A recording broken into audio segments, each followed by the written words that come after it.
Welcome to the Ernie Chambers Show.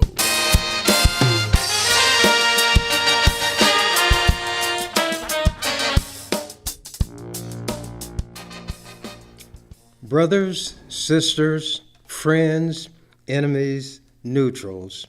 It's another day in another week, and I have a few things I want to say about voting.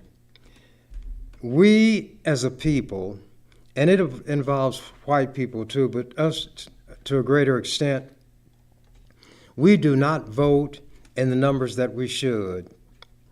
If you want to know how to attack your enemy, study that enemy, whatever that enemy fears the most, whatever that enemy would like to keep you from having and making use of, is the very thing you ought to run to and grab and hold on for dear life. When it comes to black people in this society, although the Constitution says that anybody born in this country or naturalized, that means you come from another country, you go through the rigmarole, you take an examination, and you gain citizenship. But anybody born or naturalized in this country is automatically a citizen.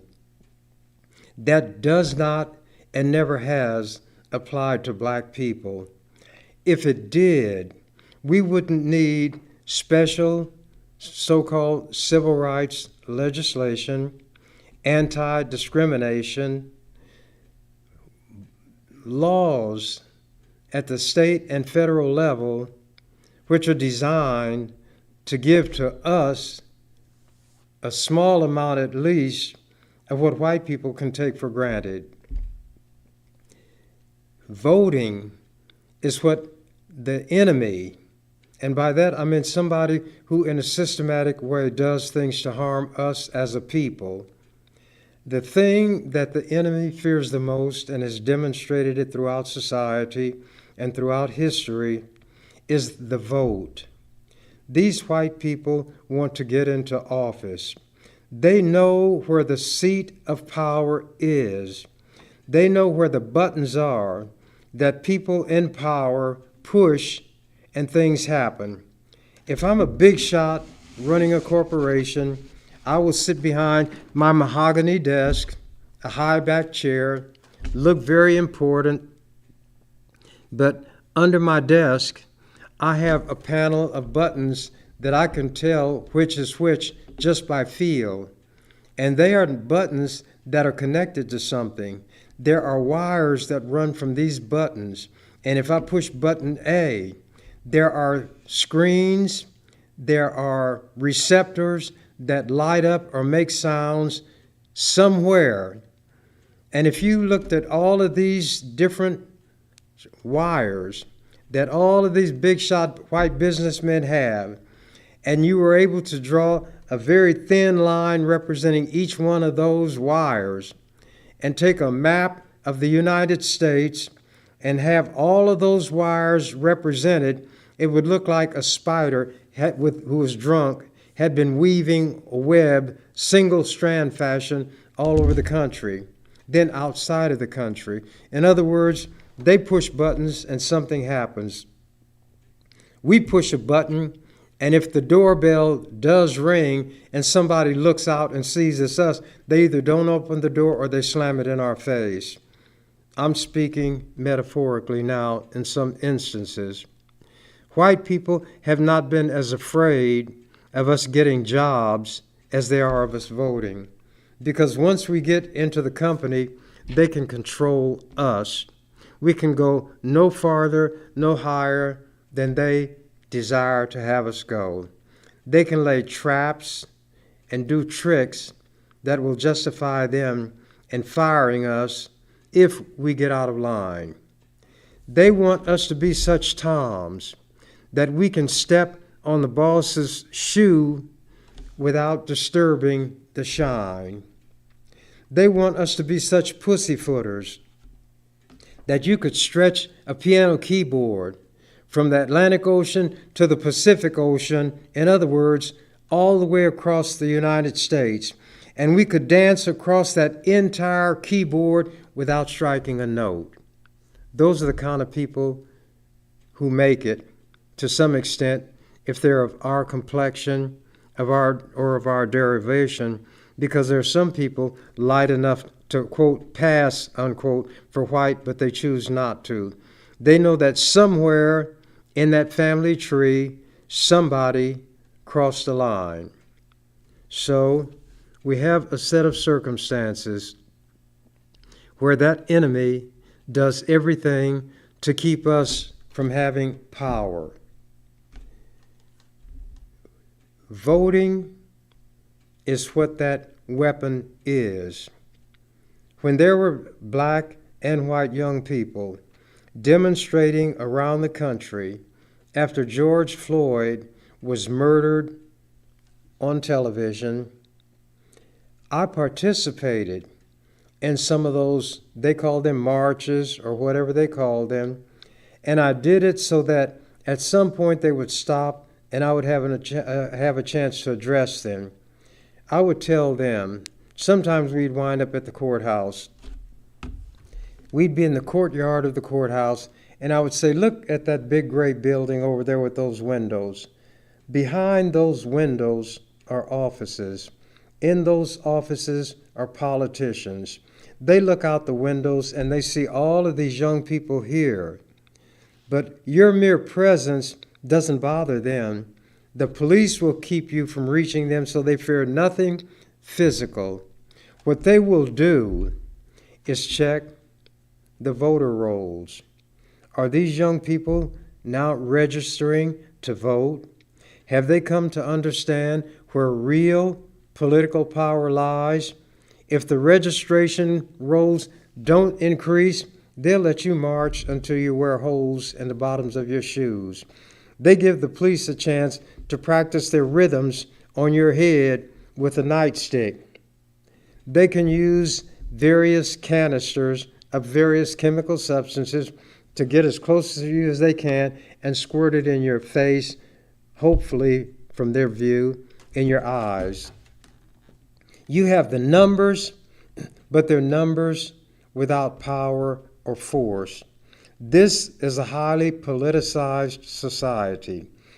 Politics is the lifeblood of this society, whether you like it or not. There is no other activity where literally billions of dollars are spent and you get no concrete or tangible product in return. All you purchase with that money, or you hope to purchase, is influence. You have influence if you can deliver votes. There are people hired, and their only job is to try to get people to register for one party or the other.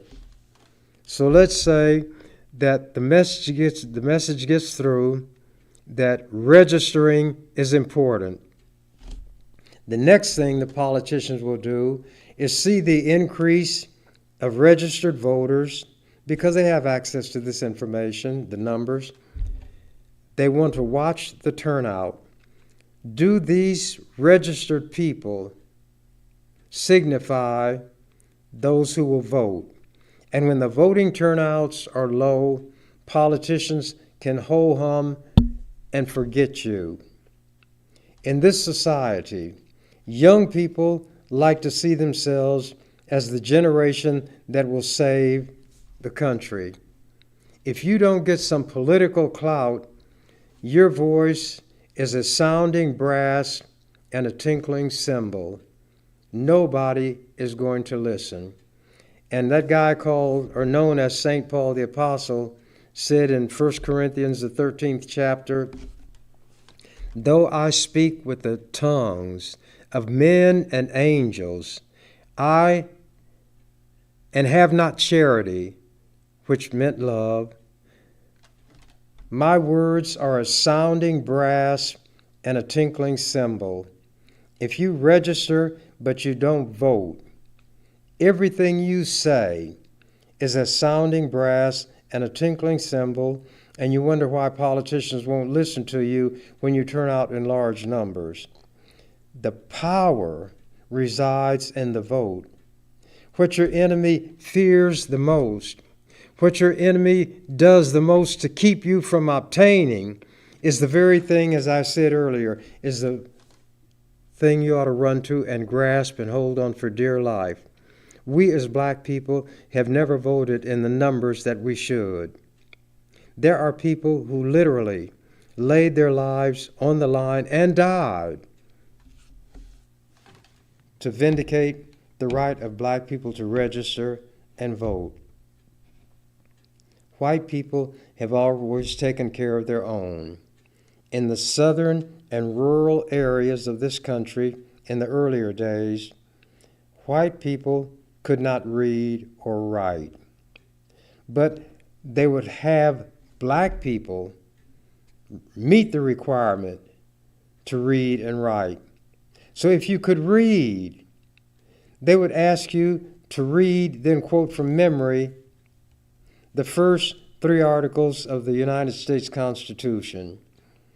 And since Jesse James is the registrar and Frank James is the one guarding, and you're the poor person here with a few nickels in your pocket and they want them, you're not going to be able to read well enough to satisfy these racists. So what do they do for the white people who in the South and other rural areas are ignorant, illiterate, and unable to read? They will say, if you had a relative who voted in an election so many and so many years ago and nobody knows whether it's true or not, then you don't have to take a test, a literacy test. You get in by riding the coattails of one of your forebears. And that's where the so-called grandfather clause came on.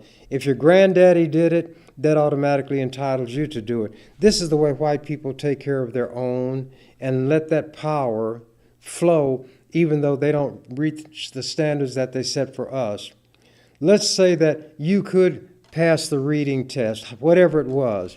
Then you know what they would ask you? How many windows are there on the west side of the courthouse? Who has counted those? You flunked. Let's say black people catch on and they know that's what they might be asked. So they ask you, how many windows are there on the west side of the courthouse? You tell them. Excuse me. On the east side, you tell them. But the white man who's in this position, like the devil, was a trickster and a liar from the beginning. Excuse me. So there is another test. How many bubbles are there in a bar of soap? And these are things that were actually done to keep us from voting. Dogs were set on young people who were trying to get people to vote, register first, and then vote in the South. Fire hoses were brought out against them. Clearly, violations of human and every other kind of right and even laws on the books. The violence gratuitously inflicted on young black people. You need to know your enemy. Things rocked on. There were certain laws put on the books that would allow us generally to vote. But we won't vote. We say my vote doesn't count. It doesn't count because we don't cast it. Nobody is going to respect you when you fail to use the tool that is readily available, so you don't have to be whining, crying, begging, and pleading all the time. You can stand upright on your feet like an adult and look this other adult, white one, in the eye, and you don't have to blink. You don't have to come into a room where he's sitting down and you're standing up and you reach in your pocket and bring out some sand and you spread it on the floor and you go shuffling up to him, sliding on the sand, and say, "Pardon me, boss, I just graduated from the cool school." A clown, a joke, a jokester. Vote. Register and vote. If we read history, and we don't have to go back too far, we can see where people did literally lay their lives on the line. Medgar Evers was assassinated. Martin Luther King Jr. was assassinated. Malcolm, although he was a Muslim and talked about things other than voting, was assassinated. And Malcolm's watchwords were, by any means necessary. You don't have to use or resort to extraordinary means if you will just vote. Our district, the 11th Legislative District, number 2 City Council District, are not taken seriously because we don't vote in large enough numbers. But if we were doing that, as some will do in the South, you know what these white people do? They draw the lines to include this territory that has a lot of white people, exclude this territory that has a lot of black people, and it's called gerrymandering. And you know where that term came from? If you read history, a guy named Elbridge Gerry, Gerry, was the first one who started utilizing that. And as he drew these lines that wiggled and squiggled and went all kind of ways, they said, that looks like a salamander. But since Elbridge Gerry was the one who did it, they didn't call it a salamander, they called it a gerrymander. There are so many things in history that we need to master. Malcolm said, the study of history is the subject best able to reward our endeavors or expenditures of energy. All that a white person has to do is be born in this country, and he or she does have all of the rights promised by the Constitution and the laws. A white person from another country can get off the boat. He or she will get off the boat on Saturday.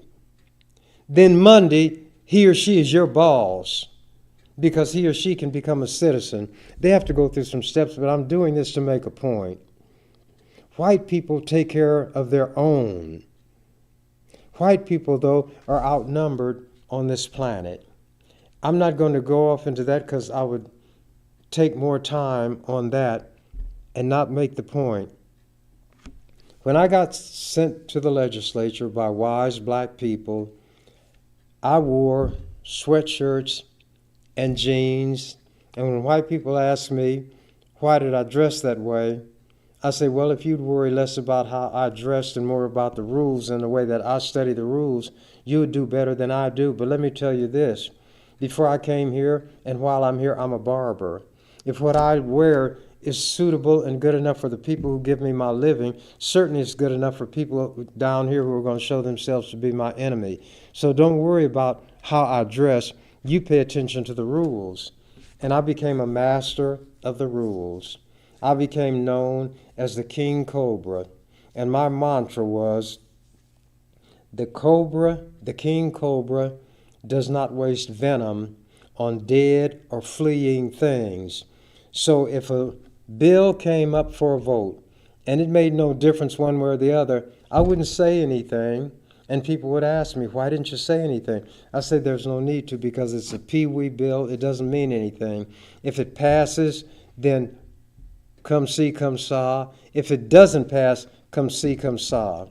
It's a bill, when you look at it, it doesn't help anybody. It doesn't hurt anybody. It doesn't cost anything. It doesn't do anything. Then go on and pass it. And you wouldn't worry about anything from me. You're wasting your time, but you're passing time. And to me, in that legislature, time was valuable because I knew how to consume it. I mastered all of the rules in their book. They enshrined me in the rule books. They have rules in their books, rule book, even today, put there specifically to try to stop me, and it never did. One reporter had written that a wise woman had told him that the governor controls the purse strings in the state, but Senator Chambers sets the agenda. And I could tell them, you're not going to move this bill today. And I could write an amendment on the spur of the moment. How would I do it? I understand grammar. If bills are divided into sections, let's say that a section has a statement that comprises 30 words. Right there I have 30 amendments. How do I get them? I offer an amendment to strike each one of those words. I get 10 minutes to give my opening. Then I can speak 2 more times, 5 minutes each. That's 20 minutes. Then I have the opportunity to have 5 minutes to close. I can take 25 minutes with an amendment that simply says, remove this word, or I can add a word, or I can substitute a word. And it's why if they tried to be tricky and did not make their amendment or provision available so that it would be printed in the journal and offered it on the spur of the moment, it had to be printed and put on our desk, and it just put that amount of ammunition into my hands, not through the rule book, but through the printed amendment that was offered. They'd come around and say, Ernie, do you see anything wrong with this that you're against? And I'd say, They say, is there anything we can do to take away your opposition? If there was, I would tell them. If there wasn't, I would say no. Then they'd go to the speaker and tell the speaker, Ernie doesn't like this. It's going to take a long time. People will get angry at me because they'll feel that I'm giving Ernie all this time and they can't get to their bills. So I would like to pass over this bill today. And that's how I stopped a bad bill without even fighting, without working up a sweat. I mastered the rules and I knew how to apply them. I was called the master of the rule book, and I'm enshrined in the rule books to this day. I'm enshrined in their Constitution. How? Through term limits. They couldn't get me out because black people were wise and knew what they had with me in that legislature. So they said, then we'll fix it so that he cannot run after 2 terms. And they got it. Editorial writers saw what they were doing and said how unwise it was. Former senators talked about how unwise they were, and that it was all to try to stop one man, and then I mocked and ridiculed them. I said, you got something in your Constitution that will temporarily remove me, because after I sit out a term, I can come back, and I will be back. I said, but I'm taking all 48 of you with me. There are 49 senators. And I'd say, this is my legislature. I own this legislature. You all are my white folks. But if a bill is essential and must be passed, I will allow you to pass it. If it has merit, I will help you pass it. A loaded brain is more powerful than a loaded pistol unless you're in a gunfight. See, I'm intelligent also. I could be giving one of my most inflammatory or inspirational speeches, as they call it, and I'm making one point after the other, and somebody puts a pistol on my nose and say, Ernie, you say one more word and I'll blow your brains out. I'm intelligent. Silent night. They didn't know how to cope with me. They didn't know how to deal with me. They had nothing that I wanted. They couldn't take anything from me. The lobbyists who control them will tell them, don't upset Ernie because he will hurt my bill. And then lobbyists would come to me and ask me, is there anything that can be done to this bill that will take away your opposition? And if there was, I would tell them, they'd take away my opposition, and I'd let the bill go without even speaking on it. But because there were different bills dealing with different subjects, they never knew when that would happen. One of the senators said, Ernie's got the power of Nero. If people were in the arena in the days of Rome and they were fighting the beasts or whatever, and one of them was under the control and at the mercy of one of these gladiators, if Nero turned thumbs up, everybody turned thumbs up, and the person was allowed to live. If Nero turned thumbs down, the person who was in charge had to kill the individual. One senator said Ernie has become the Nero of the legislature, and that's an awesome power. If he says a bill lives, it lives. If he says it dies, it dies. Not everything that I attempted was successful, but it was successful to a marked degree, to such an extent that I could run that legislature. And they called the legislative chambers Ernie's Chambers. All kind of little things. You know how I got into the legislature? I could have been the wisest, most erudite, to use one of their words, most articulate persons walking in shoe leather, but I couldn't have gotten into the legislature if more people had not voted for me than they did anybody else who was running for the office. It reached the point where people wouldn't even bother to run. Well, I was, after term limits, after 2 sessions, I was term limited out. I waited 4 years and I came back.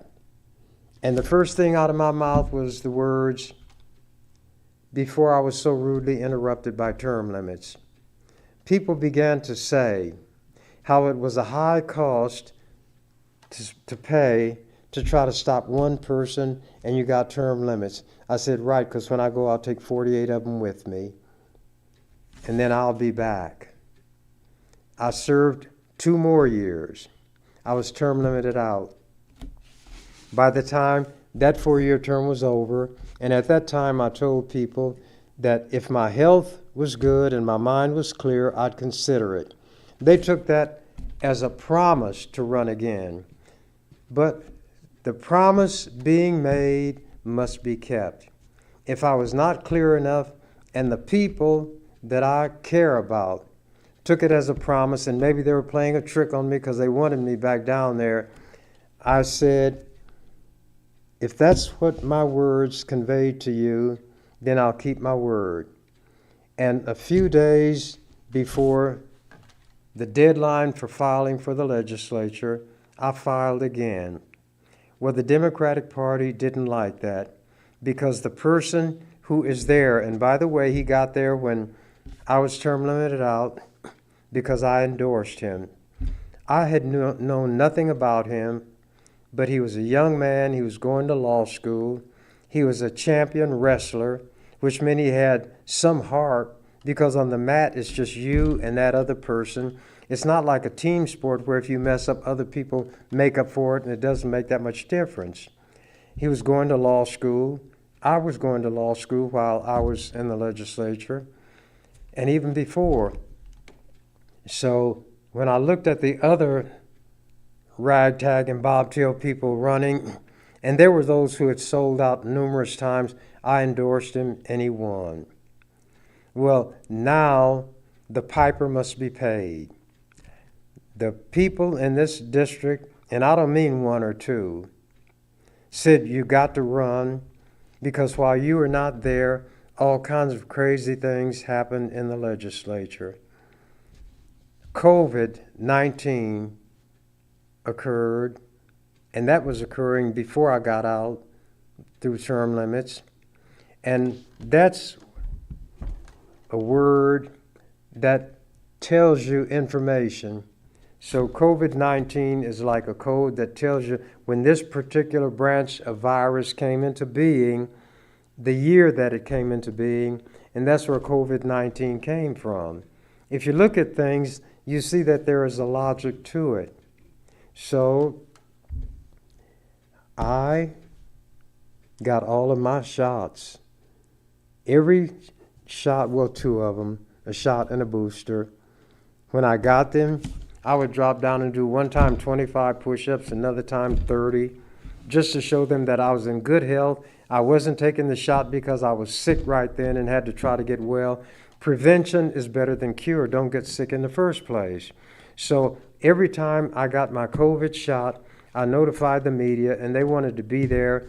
Sometimes television people, other times the print media, sometimes both of them. And I was trying to show by example what I thought was best for all people, not just black people. But I said, we as black people perish because we don't have an understanding. And I'd quote Bible verses because we are rooted and grounded in the Bible. Even if we can't read, we hear some verses quoted so often that we know them as though we could read. So, I would quote the verse, "My people are destroyed or perish for lack of knowledge." By not knowing and understanding the nature of the COVID virus and the value of the vaccine, we wouldn't get the vaccination. Then when we got the disease, it was almost too late. Johnny Rogers, who was an unbelievable and incredible athlete, he was not very large, but they wound up calling him Johnny the Jet, and he won the Heisman Trophy. Johnny didn't take it seriously. Johnny got COVID, and he almost died. His sister made fun of him, saying, "You're as thin as my finger." And he talked about it. He survived, fortunately, that he had to get his air, he said, in sips, a sip of oxygen at a time. He had no strength, but he did basically recover. So we ought to listen and take to heart those things that would be of value to us. Don't run your head against a brick wall to demonstrate that you don't think it's hard, and then you find out it's hard. I said knocks your brains out, but you don't have any brains, or you wouldn't be running your head against a brick wall. If you see somebody else run against a brick wall, he falls, another, and you see 100 of them do it, why would you think that you're the 101st and you can do it and you won't meet the same fate? We have to read. We have to study. We have to come to an understanding of the truth. What is my truth? I don't have enough time to go into it today because I took so much time with preliminaries. But I'm going to read a few things about what happened while I was in the legislature. But there are three very important things. We couldn't get people on the city council, the school board, or the county board because they ran at large. That meant when people put their name on the ballot, everybody in that particular political subdivision voted. So we, being a very small minority, never could put anybody on. A couple of times there were black people who the white people felt safe about, so they let them get on the school board. But there was very little they did. I wanted to create a system where it didn't matter what white people think or how they felt. Even if we made a mistake as black people, it would be our mistake, and we wouldn't make the same mistake again. The system is called district elections. You divide the political subdivision. If there are 7 people on the board, then you divide it into 7 districts. And because the Supreme Court knew that white people would gerrymander, they had to be compact, contiguous districts, the lines. That meant you couldn't stretch something way out like a salamander. And there would have to be, to the extent possible, a community of interest taken into consideration. Do these people that are going to be in this district have enough in common so that their voting will mean something and they can get somebody of their choice? I did it first with the school board. The governor vetoed it 3 times. Finally, I overrode his veto, and we were able to elect somebody to the school board of our choice. I think Brenda Council may have been the first one. She may have even been the president of the school board. The next tree to fall was district elections for the city council.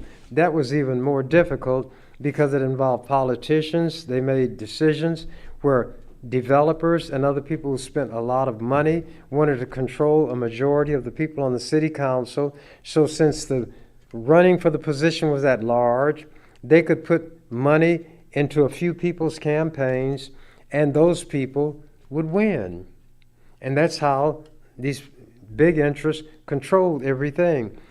We ran for the city council. I think I even ran for the city council once, ran for the school board. No chance, but just to demonstrate that no matter what we had going for ourselves, we couldn't elect anybody.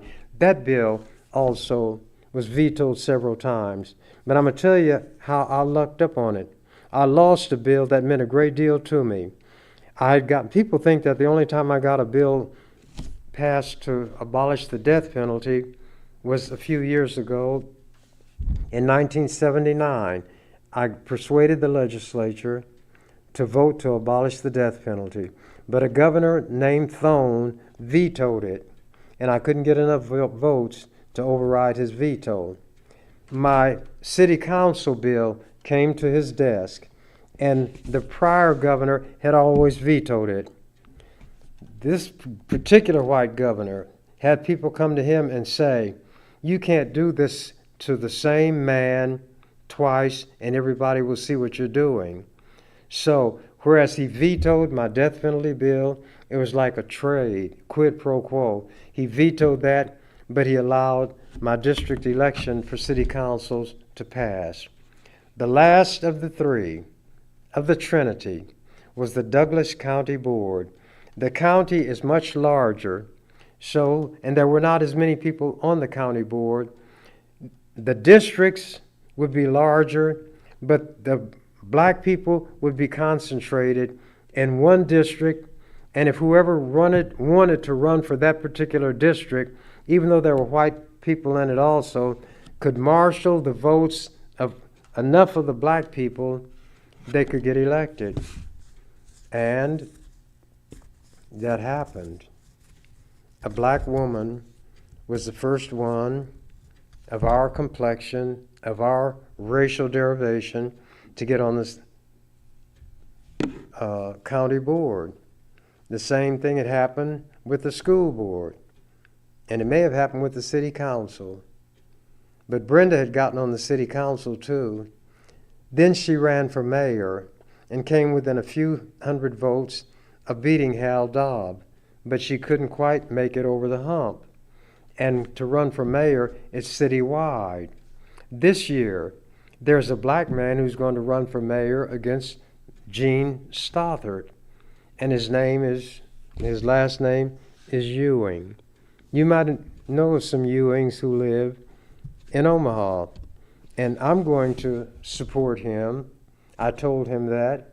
I said, but now, if my endorsing you will hurt you, tell me and I won't mention that I'm going to support you. He said, that's not the way I see it. So I'm going to support him. He right now is the city treasurer. He's the one who handles things like license plates, but not just license plate text, automobile taxes and so forth, but the treasurer handling all the city's money. That's a generalized statement. He has won that office more than once. People have seen him operate. He is very efficient, and nobody has found fault with the way he ran that office. If he wanted to, he could stay there until he qualified for a pension. And his pension would be, I don't know how many thousands of dollars, but a pension is when they give you money for doing nothing after you don't do something or do nothing in office for a while. But actually, Brother Ewing has done things that are of value. He has even made it less of a joke when it comes to the Department of Motor Vehicles. The DMV is everybody's standard joke all over the country. That's the worst place to have to go for anything. But at any rate, he could stay there as long as he wanted to and retire with a handsome pension. But he sees a brighter future that's available for all the people in Omaha. And he wouldn't do things just for black people, but he'd make sure we're not left out. He sees the ridiculousness of having hundreds of millions of dollars invested in a streetcar that starts nowhere and ends up no place, going a short distance from downtown into the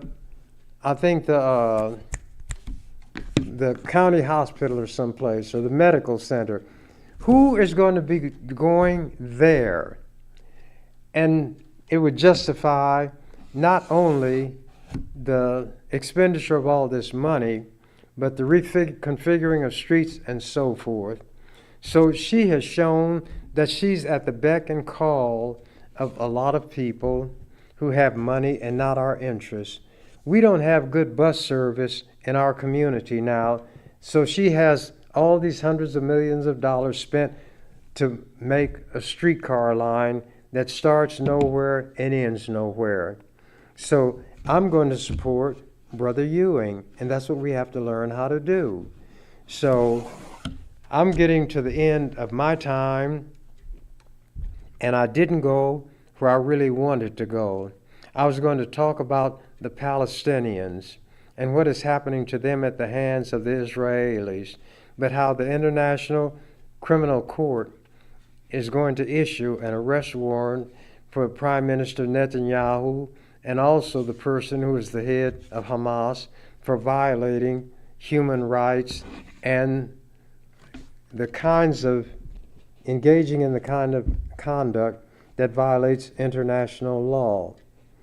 That court has condemned what Israel is doing. South Africa has a matter pending before the UN that would condemn Israel, and now other countries are joining South Africa and asking for the opportunity to put their country in line with South Africa. But here's the irony. Jews were run out of a lot of countries in in Europe, and a lot of them gravitated to South Africa and joined that government in crushing black people under that racist system called apartheid, the most racist, cruel system that ever existed before or since. A bill that I got through the legislature that said no country that does business with or in South Africa can have any investment of state funds. That passed. All of Nebraska's money that was invested in companies, and a lot of companies did business in or with South Africa because it was so lucrative, the return, because the more businesses that supported South Africa, the more it propped up that government, and they were rich. A lot of the Jews that went from Europe went to South Africa and joined these racists in suppressing black people. Then they decided that they'd like to have a country of their own. So, and I'm shortening all this because I don't have time and it's too involved, but they started migrating to Palestine. There was no Israel, but Palestine was a country. It was a nation, and the Jews settled there. And then through shenanigans and manipulations, they, in 1948, had the area where they had stolen from the Palestinians declared to be the state of Israel. It became the so-called Jewish state. Then, like a plague, and this is not on every Jew, the ones who ran it began to steal and encroach on the land of the Palestinians, and pretty soon they took over, and you see what's happening today. And you know, when you run like I run, and you run a mile in 4 minutes, when you run 3 minutes, you just know that automatically, and you know when you got 1 minute left. And I figure I probably have run 3 minutes of my 4-minute mile, so I probably got about a minute left, and I'm going to wrap it up without having to have the hammer dropped on me. I'm going to, from time to time, talk about voting, and I will give some examples specifically from various states of how things were done to keep black people from voting, and then show examples of how when black people voted, things changed because they had their fingers and thumbs on the buttons of power. And there was something that button was attached to, like these big shot white men. And when you hit this button, there were currents that went through these wires, and something happened here, it happened there, and it happened to the other place. Without voting, we're going to be whiners, complainers, and beggars forever. And some people might be saying right now, well, suppose you encourage a lot of people to vote and they don't vote for you. Well, it's bigger than me. It's more important than me. I'm one person. I don't have a lot of time left on this earth anyway. If I have 100 years, that's not much time. We have to look at what's best for our group. And the best thing for our group is to be in a position to make a decision as to who we want, who we think is our best, in our best interest. And when I was in the legislature, I would tell people how to file and run against me. And if they didn't have the money, they might could do it in paupers where you didn't have to pay the filing fee. And I said, but if you lose me, oh yes, you lose a good thing. But I wanted the people to be in a position to select whom they chose. I had a history and a record, and from time to time, I'm going to read from some of the things and of the things that I had done. From the time I was arrested and put in jail for standing on the step of the barber shop and looking at a cop who had parked his cruiser in the bus zone while his friend went and got a fish sandwich at the fish house. This cop didn't like me looking at him, so he arrested me and charged me with interfering with an officer. But I can't go through the whole story here because I don't have the time.